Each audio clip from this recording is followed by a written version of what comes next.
नमस्कार, आपके साथ मैं हूं सबीना तामंग देशमुख। नंबर 1 चैनल के नंबर 1 शो कच्चा चिट्ठा में आप सभी का बहुत बहुत स्वागत है। कच्चा चिट्ठा में आज परमाणु युद्ध पर बहुत ही विस्फोटक रिपोर्ट। पुतिन के बाद रूस के सुरक्षा परिषद में नंबर 2 की हैसियत रखने वाले शख्स ने नेटो देशों को परमाणु युद्ध की धमकी दे दी। खबर तो यहां तक है कि रूस ने अपने परमाणु हथियारों को महायुद्ध के लिए सेट भी कर लिया है। तो वहीं अमेरिका में एक रिसर्च पेपर ने सनसनी मचा दी, खलबली मचा दी। दावा किया जा रहा है कि परमाणु युद्ध छिड़ने पर रूस एक साथ 300 परमाणु बम से अमेरिका पर बड़ा वार कर सकता है। पुतिन की परमाणु शपथ इस स्पेशल रिपोर्ट के जरिए आज आप देखने जा रहे हैं।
रूस के राष्ट्रपति बस एक बटन दबाएंगे और दुनिया के सबसे ताकतवर 30 मुल्कों में खतरे का सायरन एक साथ बज उठेगा।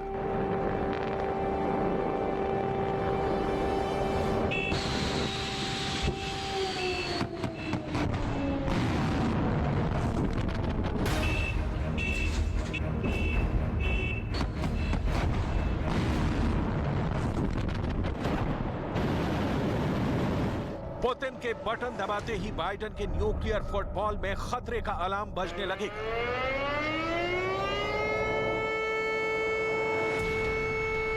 ब्रिटेन के PM Rishi Sunak last resort letter खोलने पर मजबूर हो जाएंगे।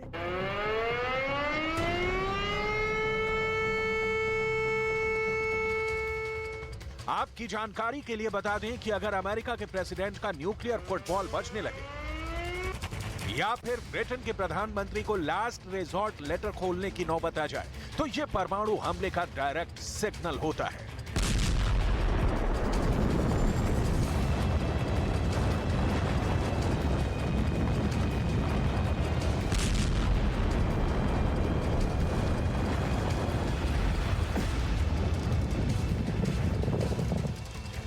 अगर अमेरिका पर न्यूक्लियर अटैक जैसा खतरा है तो प्रेसिडेंट के न्यूक्लियर फुटबॉल में खतरे का सायरन बजने लगता है।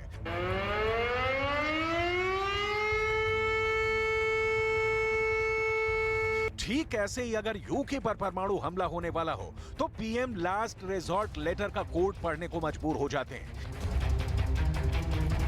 इन दोनों में से अगर एक भी सच हो जाए तो परमाणु बम का बटन दब जाएगा। दुनिया में रेडिएशन वॉर छिड़ जाएगी।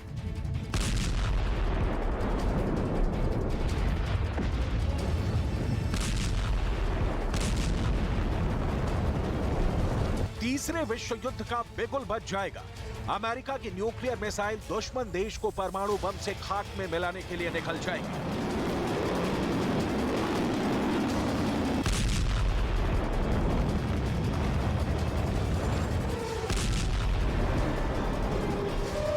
नॉर्थ अटलांटिक महासागर में मौजूद ब्रिटेन की पनडुब्बी से ट्राइडेंट परमाणु मिसाइल निकलेगी।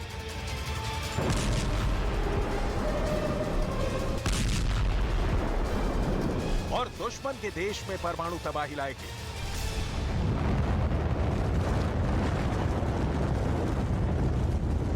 बड़ा सवाल है, क्या ऐसा होने को है?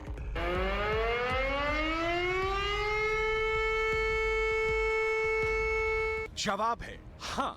व्लादिमीर पुतिन के सहयोगी और रूस की सुरक्षा परिषद के उपाध्यक्ष दिमित्री मेदवेदेव ने नाटो देशों के नाम पर परमाणु युद्ध का पैगाम भेजा है।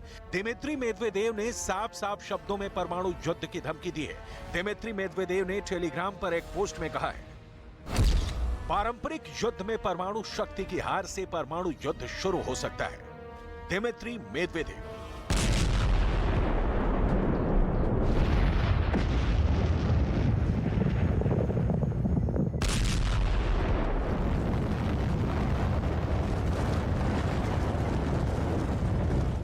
दिमित्री मेदवेदेव का कहना है कि नाटो देशों से मिले हथियारों की बदौलत यूक्रेन में रूस की हार से परमाणु युद्ध शुरू हो सकता है।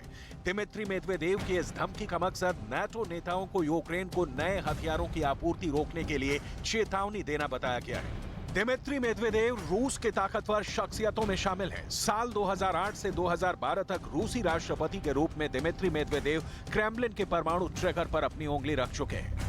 अब रूस का परमाणु ट्रिगर पुतिन के हाथों में है और पुतिन यूक्रेन युद्ध के लंबा खींचने के लिए सीधे सीधे अमेरिका को दोषी ठहराते हैं। पुतिन के टारगेट पर अमेरिका क्यों है, इससे लेकर पुतिन 4 दलीलें देते हैं। पहला, यूक्रेन को नाटो में लाने का एक लंबे समय से चला आ रहा अमेरिकी प्रयास, जिसे पुतिन रूस की सुरक्षा के लिए गंभीर खतरा बताते हैं। दूसरा, यूक्रेन को हथियारों के अमेरिकी खेप ने लड़ाई को लंबा खींच दिया है। तीसरा, यूक्रेन के लिए अमेरिकी समर्थन रूस के विनाश की मांग करने का एक बहाना है। और चौथा ये कि अमेरिका की नीतियां जल्द ही एक पूर्ण परमाणु युद्ध के लिए जिम्मेदार साबित हो सकती हैं।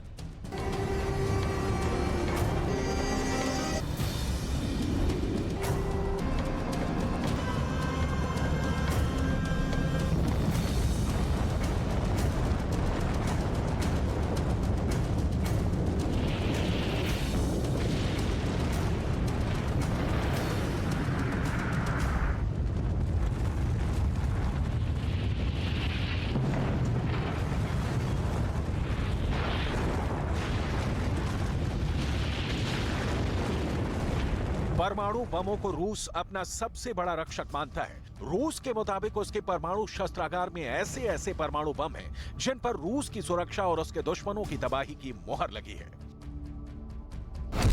पुतिन की न्यूक्लियर फोर्स के पास एक ऐसा परमाणु त्रिशूल है जिसकी मदद से जल, थल और नभ से एक साथ परमाणु हमला किया जा सकता है। एक ऐसा परमाणु त्रिशूल जिसका पहला कमांड सेंटर जमीन पर है, दूसरा कमांड सेंटर आसमान में है, तीसरा कमांड सेंटर समंदर की लहरों पर तैरता रहता है, वहीं चौथा और सबसे सीक्रेट कमांड सेंटर समंदर के अंदर पनडुब्बी में छुपा रहता है।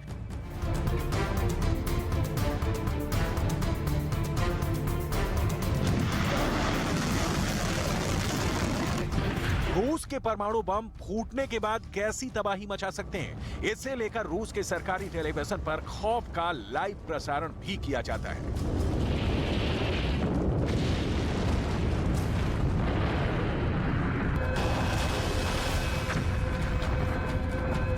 बड़ा सवाल है, क्या रूस परमाणु युद्ध की दुनिया में नया धमाका करने वाला है?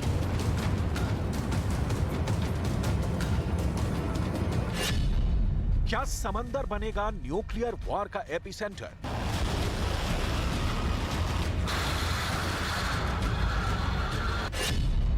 क्या रूस समंदर में परमाणु बम का जाल बिछा रहा है?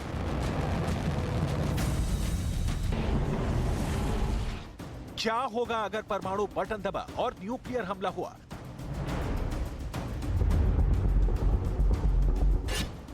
पुतिन के टारगेट पर दुनिया के कौन कौन से शहर होंगे?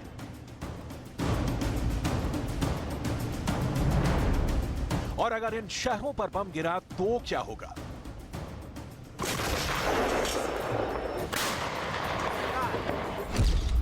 New York, Paris, Washington DC, London, Berlin, Chicago, California, Los Angeles.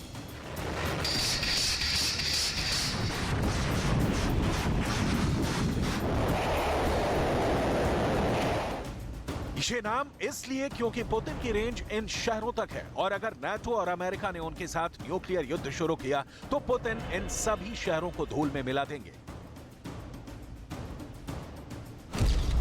Putin का गुस्सा जलाकर राख कर देगा। ये बात बाइडन भी जानते हैं, मैक्रो भी जानते हैं, ऋषि सुनक भी जानते हैं और ओलाफ शॉल्ज भी जानते हैं। पुतिन की न्यूक्लियर कमांड इस वक्त पूरी तरह एक्टिव है। वो अपने तमाम खतरनाक न्यूक्लियर हथियारों और उनके डिलीवरी सिस्टम को पूरी तरह परख चुके हैं।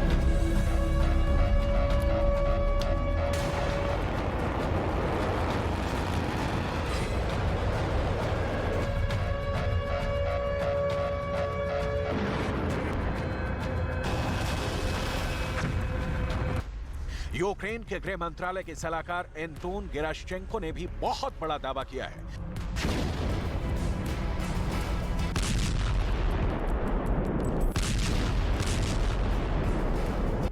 एंटोन गेराश्चेंको का दावा यह है कि अमेरिका का व्हाइट हाउस, लंदन का डाउनिंग स्ट्रीट, कीव का प्रेसिडेंट हाउस, ये तीनों पावर सेंटर पुतिन के टारगेट पर हैं। यहां पुतिन की सेना परमाणु बम गिरा सकती है।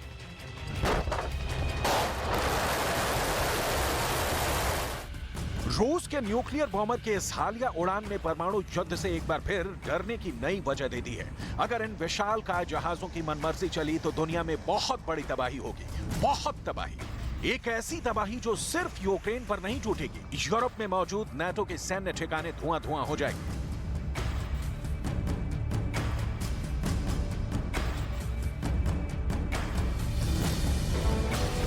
दावा तो यहां तक किया गया है कि अमेरिका की सीक्रेट एजेंसियों ने अपने उन ठिकानों की लिस्टिंग कर ली है जो रूस के पोसाइडन टॉर्पीडो के टारगेट बन सकते हैं।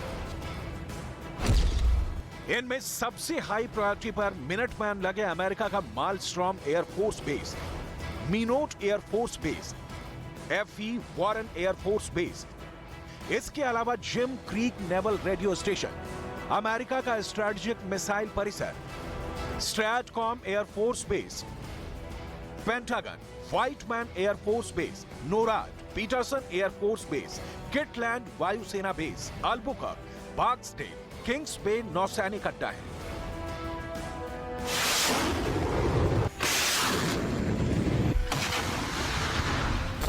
ऐसे में सबसे बड़ा सवाल है कि अगर न्यूक्लियर बम वाला हमला हुआ तो अमेरिका के इन अड्डों वाले शहरों का क्या होगा? नाटो के शहरों का क्या हाल होगा?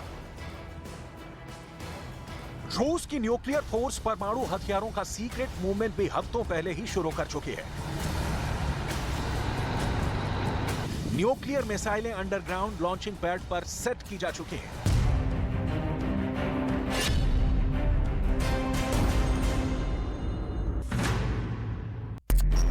और परमाणु युद्धाभ्यास में इस मिसाइल को दागकर पुतिन पहले ही दुनिया को डरा चुके हैं। पुतिन के इस ब्रह्मास्त्र का तोड़ दुनिया में किसी भी देश के पास नहीं है। ये रूस की अंतर महाद्वीपीय मिसाइल यार्स है। इस मिसाइल के जरिए रूस दुनिया के किसी भी महाद्वीप में हमला कर सकता है, वो भी परमाणु हमला।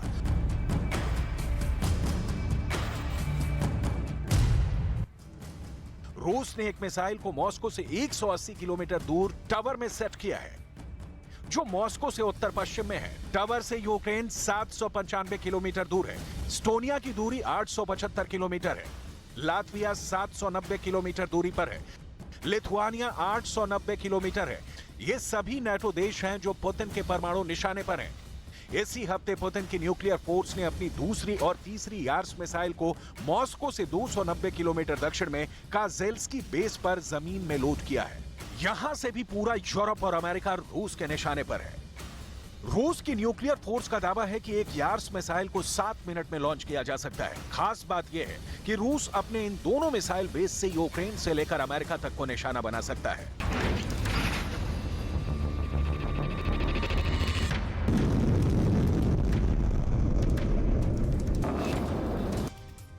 लगभग 11 महीने की जंग में पहली बार व्लादिमीर पुतिन ने दावा किया कि रूस यूक्रेन जंग में हर हाल में जीतेगा।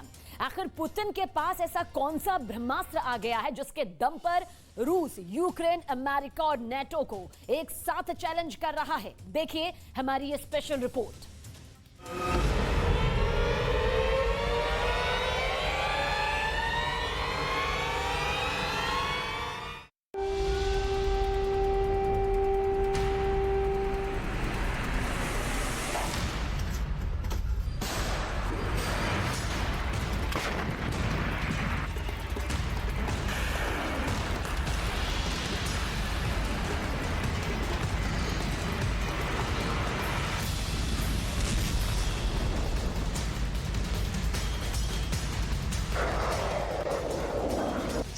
4 साल के व्लादिमीर पुतिन के पास आखिर ऐसा कौन सा ब्रह्मास्त्र आ गया है जिसके दम पर पुतिन दावा कर रहे हैं कि रूस हर हाल में जंग जीतेगा।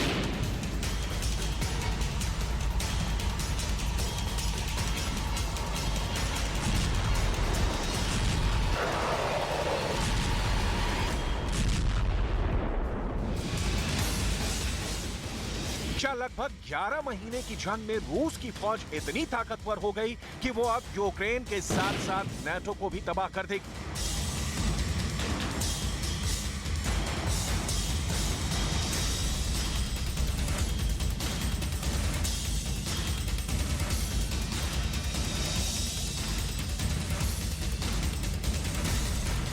खुफिया रिपोर्ट में यह दावा क्यों किया जा रहा है कि अब यूक्रेन पर पुतिन की 7 लाख नई फौज हमला करने जा रही है?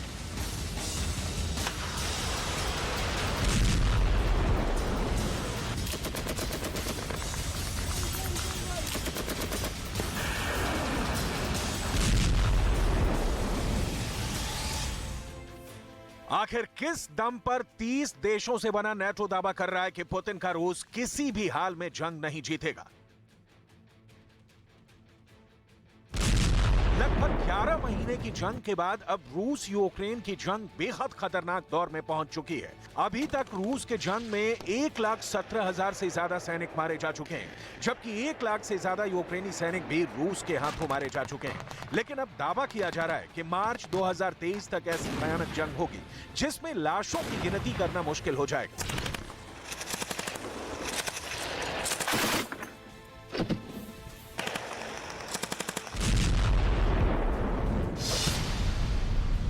पुतिन ने यूक्रेन और नाटो को खुला चैलेंज देते हुए कहा है कि रूस हर हाल में जंग जीतेगा।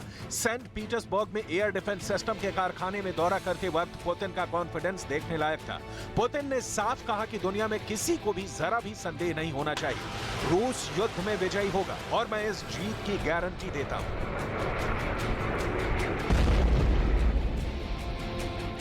С точки зрения достижения конечного результата и победы, которая неизбежна, есть несколько вещей, которые никуда не делись и которые лежат в основе наших побед.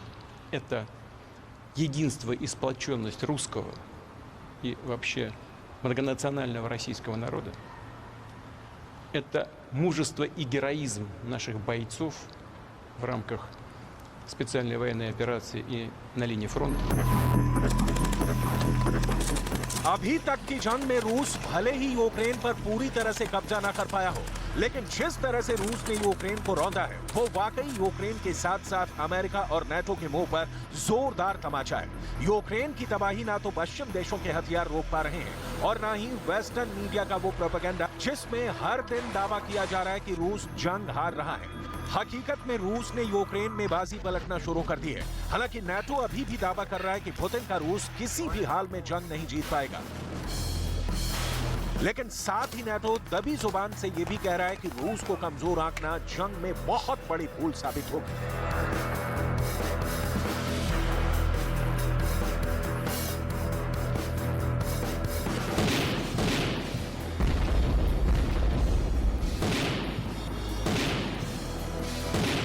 Nobody knows how this war will end. Most likely it will end around the negotiating table. What we do know is that what happens around that negotiating table is totally dependent on the strength of the battlefield. And if we want Ukraine to prevail, then they need the military strength.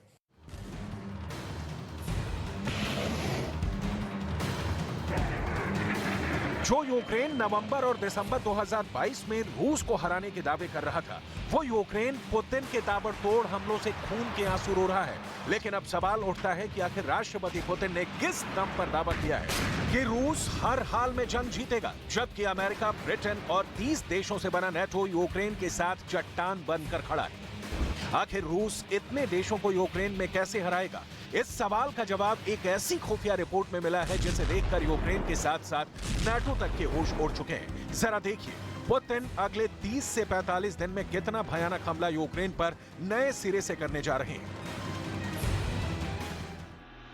Ukraine को हराने के लिए Putin की नई फौज तैयार हो चुकी है। पुतिन जंग में बहुत बड़ा हमला करने जा रहे हैं। खबरों के मुताबिक रूस के 7 लाख सैनिक यूक्रेन पर एक साथ हमला करेंगे। खुफिया रिपोर्ट में चेतावनी दी गई है कि अकेले राजधानी कीव पर ही रूस की 2 लाख सेना हमला करेगी, जबकि रूस के 5 लाख सैनिक यूक्रेन के 13 शहरों पर कब्जा करेंगे। यूक्रेन पर होने वाले इस खूनी हमले का मास्टरमाइंड रूस के स्पेशल ऑपरेशन के नए चीफ जनरल वालेरी गेरासिमोव को बताया जा रहा है। खुफिया रिपोर्ट में दावा किया गया है कि पुतिन ने स्पेशल ऑपरेशन के लिए नए chief commander general Valery Gerasimov को साफ आदेश दिए हैं कि मार्च 2023 तक यूक्रेन को हर हाल में हराओ। सोलेदार में भीषण जंग के बाद जिस तरह से रूस ने कब्जा किया है, वो यूक्रेन के लिए बहुत बड़ा झटका माना जा रहा है। साथ ही अमेरिका, ब्रिटेन और नाटो की भी सोलेदार में हार मानी जा रही है। पुतिन पिछले 11 महीनों से पूरे डॉनबास इलाके पर कब्जा चाहते हैं, लेकिन पश्चिमी देशों के हथियारों की बदौलत यूक्रेन रूस को कई मोर्चे पर जबरदस्त टक्कर दे रहा है। लेकिन पिछले 2 हफ्तों में यूक्रेन को बख्मुत, सोलेदार, नेप्रो में रूस के जबरदस्त हमलों ने हिलाकर रख दिया है। खुद राष्ट्रपति ज़ेलेंस्की अब नाटो और पश्चिम देशों से नाराज हैं कि ना तो हमें वक्त से हथियार मिल रहे हैं और ना ही पश्चिमी देशों की सेनाएं रूस से सीधा मुकाबला करना चाह रही हैं।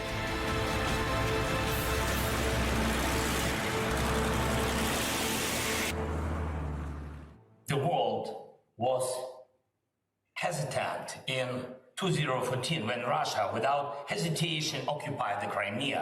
The world was hesitant in 2022 when Russia without hesitation made the war full scale. The world must not hesitate today and ever.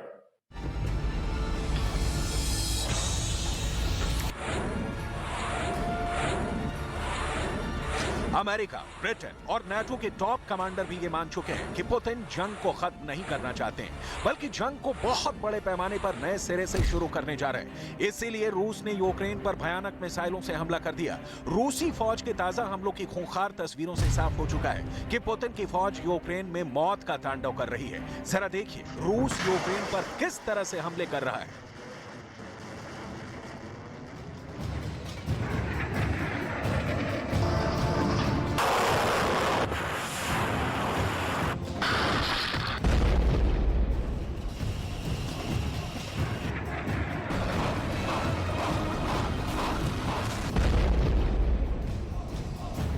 अमेरिकी युद्धपोतों को डुबोने के लिए बनाई गई 6 टन की X-22 मिसाइल से रूस यूक्रेन के रिहायशी इलाकों पर हमला कर रहा है। नीप्रो हमले में रूस ने 6 टन की X-22 मिसाइल का इस्तेमाल किया। इसमें 60 से ज्यादा लोगों की मौत हो चुकी है। रूस की X-22 मिसाइल का धमाका इतना जबरदस्त था कि 20 से 25 यूक्रेनी लोगों की लाशें तक नहीं मिली हैं। धमाके में वो भाप बनकर उड़ गए। यूक्रेन इन लोगों को लापता बता रहा है। वहीं सोलेदार में रूस ने एक ही दिन में जमीन, आकाश और समंदर से 91 बार हमले किए, जिससे यूक्रेनी सैनिक सोलेदार में भस्म हो गए, जबकि कीव में एक ही दिन में 300 से ज्यादा रॉकेट दागे गए। अगर हम 1 जनवरी 2023 से 18 जनवरी 2023 तक की बात करें तो रूस ने यूक्रेन पर 800 से ज्यादा घातक मिसाइलें दागी हैं। रूसी सेना ने बखमुत और अवदिका के आसपास के लगभग 25 कस्बों और गांवों पर हमले किए हैं। इस बात की जानकारी खुद यूक्रेनी सेना ने दी है। दावा किया जा रहा है कि रूस का तोप, टैंक और रॉकेट आर्मी डॉनबास पर भयानक हमले कर रही है। पुतिन पूरे डॉनबास पर कब्जा करना चाहते हैं। पुतिन का रूस यूक्रेन पर यमराज बनकर टूट पड़ा है। इस वक्त रूस ना तो नाटो की परवाह कर रहा है और ना ही अमेरिका और ब्रिटेन की धमकियों से दब रहा है। पुतिन का रूस इस लाइन पर जंग कर रहा है कि या तो यूक्रेन में रूस जंग जीतेगा या फिर पूरी दुनिया तीसरे विश्व युद्ध की परमाणु जंग में भस्म हो जाएगी। इस वक्त पुतिन रूस की हथियार फैक्ट्रियों में युद्ध स्तर पर घातक मिसाइलें और रॉकेट बनाने में जुटे हैं। पुतिन ने डंके की चोट पर दुनिया को बताया है कि एक दिन में जितनी एयर डिफेंस मिसाइलें पूरी दुनिया बना रही है, उतनी एयर डिफेंस मिसाइलें अकेले रूस हर दिन बना रहा है।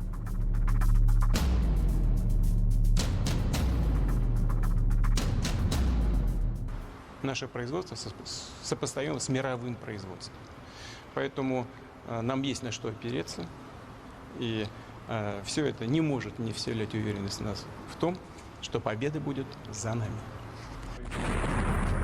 भले ही यूक्रेन के साथ नाटो, अमेरिका और ब्रिटेन जैसे देश खड़े हों, लेकिन यह हकीकत है कि यूक्रेन के अलावा जंग में रूस का सीधा मुकाबला कोई नहीं कर रहा है। पुतिन भी साफ चेतावनी दे चुके हैं कि रूस को हल्के में लेना नाटो और अमेरिका पर बहुत भारी साबित होगा। नाटो भी दबी जुबान से मान रहा है कि रूस को जंग में हराना आसान नहीं है।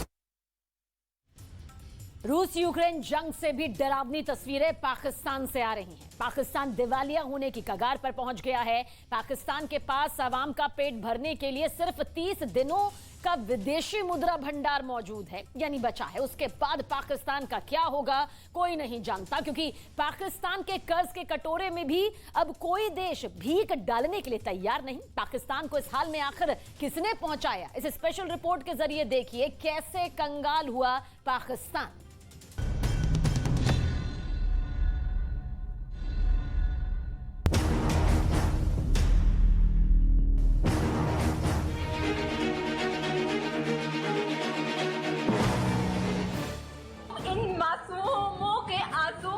तुम लोगों को कब्र पे पूछा नहीं जाएगा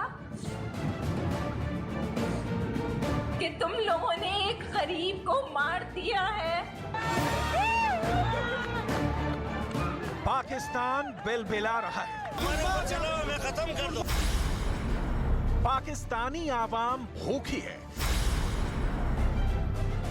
कंगाल मुल्क के हुक्मरानों की जेबें भरी है, लेकिन 20 करोड़ पेट निवाले को तरस रहे हैं। पूरे देश में मारामारी मची है। जनता सड़क पर उतर आई है। कोहराम पसरा है।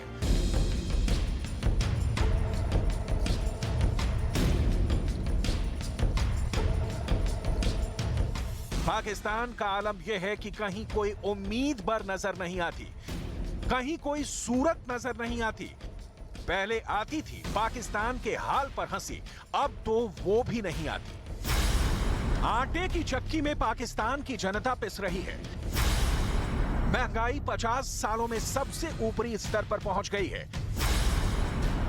डॉलर की कमी ऐसी है कि पाकिस्तान के वजीर आजम पूरी दुनिया में कटोरा लेकर घूमते नजर आ रहे हैं।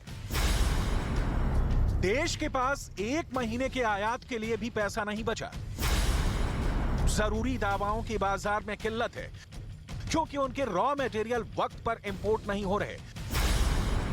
विदेशी मुद्रा भंडार सिर्फ 30 दिनों तक पाकिस्तान की आवाम को अनाज दे सकता है। तेल का बिल पे करने की शक्ति नहीं रह गई है। गाड़ियां बनाने वाले अपने कारखाने बंद कर रहे हैं। इमरान खान नियाजी के दौर में पाकिस्तान ईंट ही टूटा। शहबाज शरीफ के दौर में पाकिस्तान दीवार दीवार ठहर रहा है और बचाने वाला कोई नहीं दिख रहा, क्योंकि पाकिस्तान का जिसने साथ दिया उसे सिर्फ धोखा मिला। आतंकवाद वाले इस धोखे ने पाकिस्तान को कंगाली के गर्त में ऐसा धकेल दिया है कि जहां से निकलने की कहीं कोई आस नजर नहीं आती। शहबाज शरीफ कभी सऊदी अरब के सामने हाथ पसार रहे हैं, कभी वर्ल्ड बैंक से और कर्ज की गुहार लगा रहे हैं, कभी अमेरिका से गुहार लगा रहे हैं, तो कभी भारत की ओर पेट भरने की आस में हसरत भरी निगाहों से फरियाद लगा रहे हैं। बहुत मुश्किल में फंस गया है पड़ोसी। कांटे की खेती करने वालों के हाथ गेहूं के लिए जार बेजार है।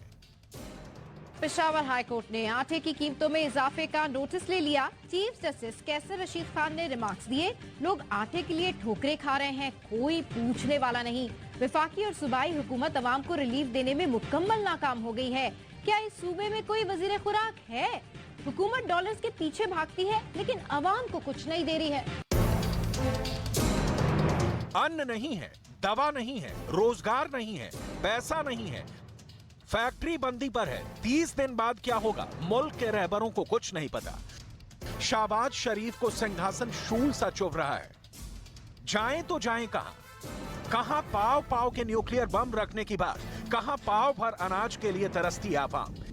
एक रिपोर्ट के मुताबिक पाकिस्तान का विदेशी मुद्रा भंडार मात्र 4.3 अरब डॉलर रह गया है। इस वक्त देश के ऊपर 100 अरब डॉलर का भारी भरकम कर्ज है। पाकिस्तान का विदेशी मुद्रा भंडार 9 साल के न्यूनतम स्तर पर पहुंच चुका है। क्यों हो रही है पाकिस्तान की ऐसी दुर्गति? इसका कारण बहुत स्पष्ट है और इसे समझना बहुत आसान है, क्योंकि यह अचानक किसी हादसे की तरह नहीं हो रहा। दिन, महीने, साल और फिर दशकों की पाकिस्तानी हुक्मरानों की नीयत, फैसले और आवाम के साथ फरेब का नतीजा हुआ है कि इकॉनमी ऐसे दलदल में फंस गई है जहां से निकलना बहुत मुश्किल हो गया है।